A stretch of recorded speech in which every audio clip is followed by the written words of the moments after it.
Hotel से भी tasty भेज मोमो बनाबे के लिए सबसे पहले तो बंधा गोभी घस के ल लेने छी, साथे प्याज काट के एमे मोमो मसाला, जीरा धनिया मिक्स करे वाला पाउडर, साथे तो कनिक मरीच के पाउडर और नून रख के तो हम घी में लहसुन पका कर रख ले लिया।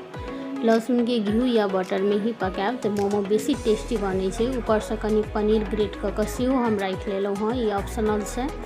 ताके बाद ये तो हम मैदा के नॉर्मल आटा देकर साइन कर ले लिया।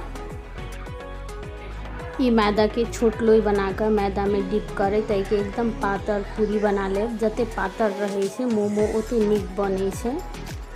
ताके बाद एमे स्टफिंग रख के के शेप बना ले छी। शेप अपन अकॉर्डिंग केनो बना सके छी जे अहाँ के बनावे में इजी होत होय। ए तो हम एकटा लंबा बनेलहुँ हाँ, दोसर शेप ए तो गोल वाला बना ले लिया। देख सके छी बनेनाइ कते आसान छे।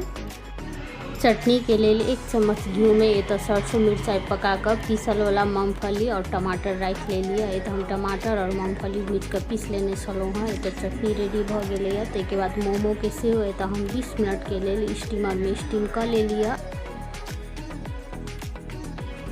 ऐठना मी मोमो सबके रख लेलहुँ हाँ, साथ ही मूंगफली के चटनी रख ले लिया। अभी मोमो खाए के लिए रेडी भ चुकल से। देख सके छी देखते कते टेस्टी लग रहा से, खाहू में बहुत टेस्टी बनल छला। ये रेसिपी एक बार जरूर ट्राई करब आ केहन लागल से हमरा कमेंट बॉक्स में जरूर बताएब।